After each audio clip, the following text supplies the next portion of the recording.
औज़ुबिल्लाहि मिनश्शैतानिर्रजीम बिस्मिल्लाहिर्रहमानिर्रहीम। अस्सलाम वालेकुम एवरीवन, कैसे हैं जी आप सब लोग? खैरियत से हैं? उम्मीद करता हूँ कि आप सब खैर व खैरियत से ही होंगे। तो आज की वीडियो के टॉपिक पे बात करने से पहले हम लोग प्रीवियस वीडियो के टॉपिक्स के ऊपर बात करते हैं कि जो हम लोगों ने कोर्स स्टार्ट किया था कंपाइलर कंस्ट्रक्शन का। कंपाइलर कंस्ट्रक्शन का कोर्स स्टार्ट हमने किया था, आज उसी के जो आगे मेन टॉपिक है उसी को लेके चलेंगे। लेकिन मेन टॉपिक को लेके चलने से पहले प्रीवियस टॉपिक के ऊपर थोड़ी सी बात कर लें कि हमने प्रीवियस टॉपिक पढ़े कौन कौन से थे। तो प्रीवियस वीडियो में हम लोगों ने देखा था जी कि कंपाइलर कंस्ट्रक्शन के बेसिक ऑब्जेक्टिव्स क्या हैं, हम पढ़ते क्यों हैं, कंपाइलर कंस्ट्रक्शन के मीनिंग। और फिर हमने देखा था जी कि मैंने आपको बताया था कि आपने डिफरेंट प्रोग्रामिंग सीरीज़ के कोर्सेज़ पढ़े हैं, उन कोर्सेज़ में आपने डिफरेंट कंपाइलर्स का इस्तेमाल किया है, वो सिर्फ आपने इस्तेमाल की है। अब कंपाइलर बैकएंड पे काम कैसे करता था ये चीज़ आप लोगों को नॉलेज में नहीं थी, तो जिस वजह से ये कोर्स इंट्रोड्यूस हुआ है जी कंपाइलर कंस्ट्रक्शन, मतलब नाम खुद ही इंडिकेट कर रहा है कि मैं क्या चीज़ हूँ। तो फिर हमने कहा था जी कि जो चीज़ हम पढ़ने जा रहे हैं कम से कम उसका वर्क फ़्लो हमारे माइंड में क्लियर होना बहुत ज़रूरी है, क्योंकि जब तक वर्क फ़्लो हमारे माइंड में क्लियर नहीं होगा तब तक हम आगे बढ़ ही नहीं सकते। तो फिर हमने देखा था जी कि कंपाइलर कंस्ट्रक्शन कि बेसिकली इसका प्रोसेस क्या है। कंपाइलर को देखा था और डिफरेंट लैंग्वेज ट्रांसलेटर्स कौन कौन से हैं। तो हमने कहा था जी कि कंपाइलर एक लैंग्वेज ट्रांसलेटर है, एक सॉफ्टवेयर है जो क्या करता है हाई लेवल लैंग्वेज को लो लेवल लैंग्वेज में कन्वर्ट करता है। और इसके साथ हमने ये भी चीज़ पढ़ी थी कि सिर्फ ये हाई लेवल लैंग्वेजेस को लो लेवल लैंग्वेजेस में कन्वर्ट नहीं करता, ये एक लैंग्वेज को दूसरी लैंग्वेज में भी कन्वर्ट कर सकता है। मतलब जैसे मैंने एग्जांपल दी थी कि आप जावा के प्रोग्राम को C++ में कन्वर्ट करना चाह रहे हैं तो ये काम भी कंपाइलर कर सकता है, ठीक है।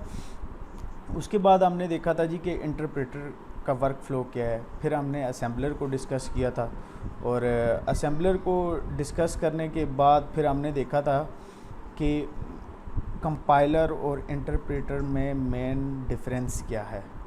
फिर जो लास्ट में हमने एक चीज़ डिस्कस की थी लैंग्वेज प्रोसेसिंग सिस्टम, कि लैंग्वेज प्रोसेसिंग सिस्टम की डिफरेंट स्टेजेस की आपस में मैपिंग कैसे हुई है, उनका वर्क फ़्लो क्या है। तो मैंने प्रीवियस वीडियो में बताया था कि हमारी नेक्स्ट वीडियो का टॉपिक क्या होगा। तो चलें जी, ये तो प्रीवियस वीडियो के टॉपिक्स के ऊपर बात हो रही थी। तो आज हम बात करते हैं, जो आज की हमारी वीडियो का मेन टॉपिक है वो है structure of the compiler. Structure of the compiler मतलब नाम या टॉपिक खुद इस चीज़ की इंडिकेशन दे रहा है कि वो क्या चीज़ है। मतलब आज का टॉपिक आप ये कह सकते हैं कि ये जो कंपाइलर कंस्ट्रक्शन का कोर्स है इसका पिलर है, ये मतलब इसका कोर टॉपिक है, इसके ऊपर ही पूरा कोर्स बेस करता है। मतलब इसमें आप ये चीज़ें पढ़ेंगे कि मतलब आपने इस कोर्स में कौन कौन सी चीज़ें किस किस तरह से लेके चलनी है। तो एक कंपाइलर का स्ट्रक्चर क्या होता है, बेसिक कंपाइलर, हम जनरल बात करेंगे इसके ऊपर। तो चलें जी, हम अपने टॉपिक के ऊपर बढ़ते हैं। तो स्ट्रक्चर ऑफ द कंपाइलर, इसके ऊपर बात करते हैं जी। आज थोड़ी सी हम लोग डिस्कशन कर लेते हैं। मैं कहता हूँ जी कि जब हम कंपाइलर की बात करते हैं या स्ट्रक्चर ऑफ द कंपाइलर के ऊपर आते हैं तो इसको आप ये जहन में रखें कि कंपाइलर क्या है, एक सिंगल बॉक्स है और इसके अंदर मैपिंग हुई हुई है सोर्स प्रोग्राम से टारगेट प्रोग्राम में कन्वर्जन की। ये मैं अभी स्ट्रक्चर के बता रहा हूँ, इसके ऊपर मेन पॉइंट कि जब आप स्ट्रक्चर ऑफ द कंपाइलर का टॉपिक पढ़ रहे हैं तो आप ये चीज़ ज़हन में रख लें कि जो कंपाइलर है बेसिकली एक सिंगल बॉक्स है और इसके अंदर सिंगल बॉक्स के अंदर मैपिंग हुई हुई है सोर्स प्रोग्राम से टारगेट प्रोग्राम में कन्वर्जन की। तो जब हम इस बॉक्स को अगर ओपन करें, जो मैंने ऊपर कहा जी कि कंपाइलर को आप एक सिंगल बॉक्स ट्रीट करें, अगर हम इस बॉक्स को ओपन करें तो हमको ये चीज़ देखने में मिलेगी कि ये जो मैपिंग हुई हुई है बेसिकली इसके दो पार्ट्स हैं। मतलब जो एक बॉक्स है, एक बॉक्स के मेन दो पार्ट्स हैं। वो दो पार्ट्स बेसिकली हैं कौन से? अब वो दो फेसेस या दो मेन पार्ट्स कौन से हैं? सबसे पहला पार्ट है जी एनालिसिस फेस या एनालिसिस पार्ट, दूसरा क्या है सिंथेसिस फेस या सिंथेसिस पार्ट। ठीक है, तो मतलब मैंने अभी तक जो बताया, मैंने ये बताया कि आप कंपाइलर को बेसिकली एक सिंगल बॉक्स ट्रीट करें और इस सिंगल बॉक्स के अंदर जो मैपिंग हुई हुई है सोर्स प्रोग्राम से टारगेट प्रोग्राम में कन्वर्जन की। अब जब आप इस बॉक्स को ओपन करते हैं तो आपको देखने में ये मिलेगा कि इसके दो मेन पार्ट्स हैं। इस जो ये मैपिंग हुई हुई है इसके दो मेन पार्ट्स हैं। अभी आगे सब फेसेस भी आएंगी, लेकिन आप इस सिंगल बॉक्स को अगर जब डिवाइड करें तो इसके दो पार्ट हैं। कौन कौन से जी? एनालिसिस फेस और सिंथेसिस फेस। तो अब हम देखते हैं कि एनालिसिस फेस क्या काम करता है। ये लास्ट पे अभी हम जो चीज़ें पढ़ रहे हैं ये इसमें लास्ट में एक पूरा स्ट्रक्चर देखेंगे। अभी सिर्फ आप छोटे छोटे जहन में कंसेप्ट बसा लें। एनालिसिस पार्ट क्या करता है? Source program. सोर्स प्रोग्राम कौन सा होता है? जो कि हम लिखते हैं कंपाइलर में, जो हमने लिखा होता है उसे हम क्या कहते हैं? Source program. तो सिंथेसिस पास एनालिसिस पार्ट क्या करता है? सोर्स प्रोग्राम को डिवाइड करता है छोटे छोटे पीसीज में और उसके ऊपर ग्रामेटिकल स्ट्रक्चर इम्पोज करता है। ये बात आपको क्लियर होगी है कि एनालिसिस पार्ट क्या कर रहा है, ये वाला पार्ट, कि ये सोर्स प्रोग्राम को डिवाइड कर रहा है छोटे छोटे पीसीज में और उस पे ग्रामेटिकल स्ट्रक्चर इम्पोज कर रहा है। अब जब आप उस स्ट्रक्चर को यूज़ करते हैं या क्रिएट करते हैं तो हम कहते हैं जी कि एनालिसिस पार्ट ने क्या किया? सोर्स प्रोग्राम को डिवाइड किया और उस पर ग्रामेटिकल स्ट्रक्चर इम्पोज करके एक इंटरमीडिएट रिप्रेजेंटेशन बना दी सोर्स प्रोग्राम की। सोर्स प्रोग्राम में मतलब शॉर्ट सी अगर बात करूं तो एनालिसिस पेज ने क्या किया? सोर्स प्रोग्राम को डिवाइड किया और उस पर ग्रामेटिकल स्ट्रक्चर इम्पोज किया और उसकी एक इंटरमीडिएट रिप्रेजेंटेशन बना दी। अब एक और भी काम कर रहा है एनालिसिस पेज कि अगर उस सोर्स प्रोग्राम में कोई एरर या कोई फॉर्मेट मिस्टेक आ गई है तो ये क्या करता है? उस चीज़ को डिटेक्ट करता है और मैसेज पास कर देता है। तो फिर क्या करता है? यूज़र उसको ऊपर एक्शन लेके उस चीज़ को करेक्ट कर लेता है। एक ये भी काम करता है। अब अगर आप बात करें जी analysis part also collect information about the source program, कि एनालिसिस फेस क्या काम कर रहा है कि एक पहला काम तो उसने किया कि सोर्स प्रोग्राम को डिवाइड किया और उसकी एक इंटरमीडिएट रिप्रेजेंटेशन बना दी। दूसरा उसने क्या किया कि ये इस चीज़ की भी डिटेक्शन करता है कि इसमें कोई चीज़ या कोई सिंटैक्स का एरर तो नहीं है, और अब वो भी कर दिया इसने। तीसरा काम इसने क्या किया जी कि ये इंफॉर्मेशन कलेक्ट करता है सोर्स प्रोग्राम से रिलेटेड और फिर उसको एक डाटा स्ट्रक्चर जिसे हम संबल टेबल कहते हैं उसके अंदर ये स्टोर करता है। ये काम कौन कर रहा था जी? Analysis face. तो ये आपको एनालिसिस फेस क्लियर हो गया। मैं आगे फिर रिपीट करता चलूँगा, लेकिन अभी देखता हूँ दूसरा पार्ट कौन सा है जी? Synthesis phase. दूसरा पार्ट क्या करता है? अगर मैं शॉर्ट सी बात करूँ, एनालिसिस फेस ने जो इन्फॉर्मेशन या जो इंटरमीडिएट रिप्रेजेंटेशन बनाई होती है और वो इंटरमीडिएट की इंफॉर्मेशन संबल टेबल में स्टोर होती है, संबल टेबल की इंफॉर्मेशन का इस्तेमाल करते हुए ये क्या करता है? टारगेट प्रोग्राम या टारगेट कोड को जनरेट करता है। ये सिंपल सी बात थी। मतलब मैं अगर बात करूं जी कि सिंथेसिस पार्ट क्या करता है? कंस्ट्रक्ट करता है टारगेट प्रोग्राम को किस किस चीज़ का इस्तेमाल करते हुए? इंटरमीडिएट रिप्रेजेंटेशन और उससे रिलेटेड जो संबल टेबल में इंफॉर्मेशन स्टोर होती है उसका इस्तेमाल करते हुए एक टारगेट कोड जनरेट करता है। तो हाँ, अब आप जो मैंने दो मेन पार्ट कहे थे, अब आप ये कह सकते हैं जी कि ये कंपाइलर का जो एनालिसिस फेस है इसे हम क्या कहते हैं? Front end of the compiler, इसे हम ये भी कह सकते हैं। और सिंथेसिस फेस को हम back end of the compiler भी कह सकते हैं। ठीक है, अब अगर हम मज़ीद अगर इसकी डिटेल में जाएं या मज़ीद इसके ऊपर बात करें तो मैं सबसे पहले आपको बताता चलूं कि संबल टेबल के बारे में। ना मैंने आपको कहा जी कि संबल टेबल क्या है? एक डाटा स्ट्रक्चर है जिसके अंदर सारी सोर्स प्रोग्राम से रिलेटेड इंफॉर्मेशन स्टोर होती है और वो इंफॉर्मेशन जो अब जितने भी कंपाइलेशन प्रोसेस में डिफरेंट फेसेस आएंगी जो आगे हम देखेंगे। अब हर फेस की जो इंफॉर्मेशन जो वो कलेक्ट करता है उसको स्टोर किधर करता है? डाटा डाटा सिंबल टेबल के अंदर ही करता है वो, ठीक है। अब एक और चीज़ होती है एरर हैंडलर या एरर हैंडलिंग रूटीन्स। क्या होती है एरर हैंडल के अंदर? कि सबसे पहले जी अब देखें एक डिज़ाइन प्रोसेस है, वहाँ पे अगर कोई एरर आ भी गया तो अब डिफरेंट, मैंने कहा था जी कि आगे आप फेसेस पढ़ेंगे, जैसे लेक्सिकल एनालाइज़र है, सिंटैक्स एनालाइज़र है, इंटरमीडिएट कोड जनरेटर है, ये वो फेसेस हैं जो आगे आप पढ़ेंगे, मैं आपको बताऊंगा। कोड ऑप्टिमाइज़र है और कोड जनरेटर है। तो ये क्या करता है, लेक्सिकल एनालाइज़र क्या कर रहा है, ये वो रूटीन्स बता रहा हूँ एरर हैंडलिंग रूटीन जो कहाँ पे होती हैं, एरर हैंडलर के अंदर होती हैं। ये चीज़ें आपको लास्ट पे क्लियर हो जाएंगी, आप लास्ट तक ये मेरा लेक्चर सुने। लास्ट में मैं आपको एक पूरा स्ट्रक्चर बताऊंगा, जो मैंने बातें की हैं वो एक वीएल रिप्रेजेंटेशन में होगा, जिससे क्या होगा कि ये जो बातें मैंने बताई हैं ये चीज़ें आपको क्लियर हो जाएंगी। तो बात कर रहे थे एरर हैंडलिंग रूटीन के ऊपर कि लेक्सिकल एनालाइज़र क्या कर रहा है, रॉन्ग स्पेल्ड टोकन्स, मतलब कि लेक्सिकल एनालाइज़र क्या करता है, एक कोड को ले लेता है, उसके टोकन बना लेता है। तो फिर ये चीज़ देख रहा होता है जी कि कोई स्पेलिंग में मिस्टेक तो नहीं आ गई, अगर आ भी गई है तो उसके अंदर वो क्या करता है, सिंबल टेबल के अंदर वो जो आइडेंटिफाइड डिक्लेयर हुए होते हैं उसके अंदर वो इन्फॉर्मेशन स्टोर करवा देता है। सिंटैक्स एनालाइज़र क्या करता है जी कि मिसिंग पैरेंथेसिस चेक करता है कि कोई ब्रैकेट वगैरह मिस तो नहीं हो गई है।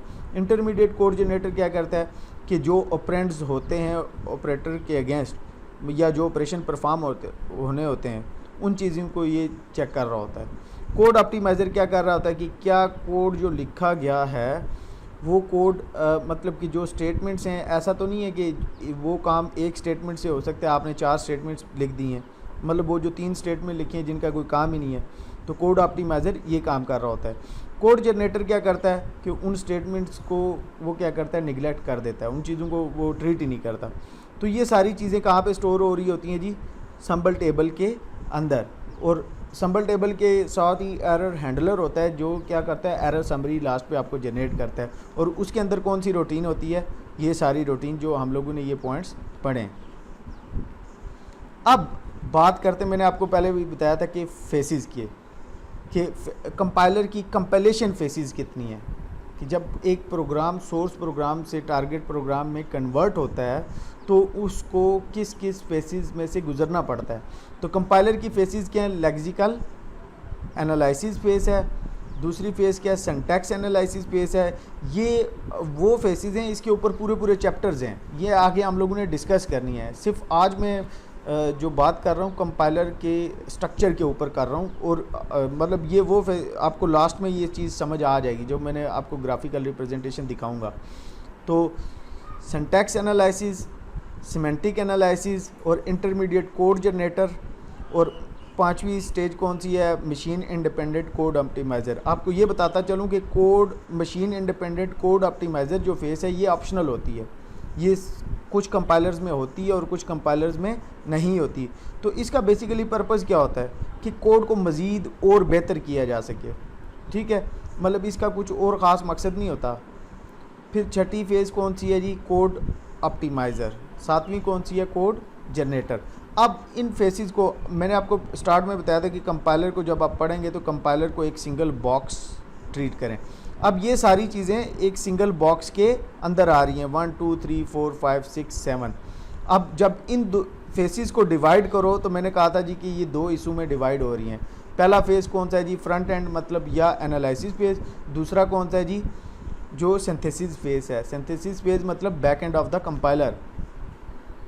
अब मैं इनके बारे में बताता चलूँ कि सिंटैक्स, ये अभी शॉर्ट आप बेसिकली देखेंगे कि शॉर्ट काम कैसे हो रहा है। आगे इसके ऊपर पूरे पूरे टॉपिक्स हैं, पूरे पूरे चैप्टर्स हैं जो कि हमने डिटेल में स्टडी करने हैं। तो लेक्सिकल एनालिसिस क्या करता है कि आपसे एक सोर्स कोड में से इनपुट लेता है सोर्स प्रोग्राम को, और उसके क्या करता है कि टोकन्स जनरेट कर देता है। टोकन्स क्या होते हैं, मतलब कि उसको छोटे छोटे पीसीज में डिवाइड कर देता है। सिंटैक्स एनालाइज़र क्या करता है कि वो जो टोकन जनरेट किए होते हैं लेक्सिकल एनालिसिस ने, उसको एज आ इनपुट लेता है और उसके क्या करता है, एक लार्ज ट्री बना देता है उसका सिंपल। सिमेंटिक एनालिसिस क्या करता है कि उस ट्री को रीजनरेट करता है, मतलब कि उसके ऊपर मज़ीद प्रोसेस करके क्या करता है कि उसको ऑप्टिमाइज़ करता है। इंटरमीडिएट कोड जनरेटर क्या करता है कि एक इंटरमीडिएट रिप्रेजेंटेशन कंप्लीट बना देता है, जिसके अंदर पूरे सोर्स प्रोग्राम की इंफॉर्मेशन होती है जो कि स्टोर होती है सिंबल टेबल में। ये तो थी 4 फेसेस। ये फेसेस आ रही हैं front end of the compiler या एनालिसिस फेस की। कितनी फेसेस हैं? 4 फेसेस। ये उसकी सब फेसेस हैं। अब सिंथेसिस फेस मतलब back end of the compiler, इसके अंदर 3 चीज़ें आ रही हैं। मशीन इंडिपेंडेंट कोड ऑप्टिमाइज़र का मैंने आपको बता दिया कि कोड को ये क्या करता है, ये वाला पार्ट क्या करता है कि एज आ जो सिंबल टेबल में इंफॉर्मेशन स्टोर होती है उसको और इंटरमीडिएट रिप्रेजेंटेशन का इस्तेमाल करते हुए मशीन इंडिपेंडेंट कोड ऑप्टिमाइज़र क्या करता है कि कोड को ऑप्टिमाइज़ करता है, मतलब कोड को इस काबिल बना देता है कि एक मशीन में जनरेट हुआ टारगेट प्रोग्राम दूसरी मशीन में आसानी से चल सके। मतलब ऐसा नहीं है कि एक मशीन में एक प्रोग्राम या एक सॉफ्टवेयर आपने बना दिए जो कि दूसरी मशीन में आप इंस्टॉल कर रहे हैं तो उसमें प्रॉब्लम आ रही है, तो ऐसा नहीं है। कोड ऑप्टिमाइज़र क्या करता है, कोड को मज़ीद ऑप्टिमाइज़ करता है।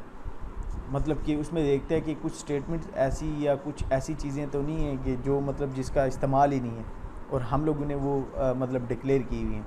कोड जनरेटर क्या करता है, फाइनल टारगेट प्रोग्राम जनरेट करता है। अब ये वो चीज़ें हैं या ये वो स्ट्रक्चर है जो पूरा अभी तक हम लोगों ने ये डिस्कस किया, जिसके ऊपर बात की है हमने।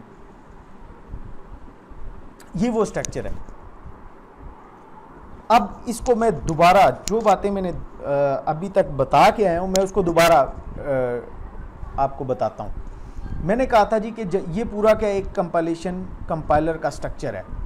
मैंने कहा था स्ट्रक्चर का कंपाइलर, मैं इसको अभी शॉर्ट बताता हूँ आपको कि जब आप स्ट्रक्चर के कंपाइलर की बात करते हैं तो इसको इस पूरे स्ट्रक्चर को एक सिंगल बॉक्स ट्रीट करें। फिर मैंने कहा था जी कि जो सिंगल बॉक्स है अगर आप इसकी मैपिंग को देखें, ये सारी मैपिंग है या लेबलिंग हुई हुई है, ठीक है, तो इसको देखें तो इसके 2 पार्ट्स बन जाते हैं। कौन से जी? सबसे पहले एनालिसिस पार्ट और दूसरा सिंथेसिस पार्ट, जिसे हमने कहा था जी कि ये फ्रंट एंड है और ये बैक एंड है।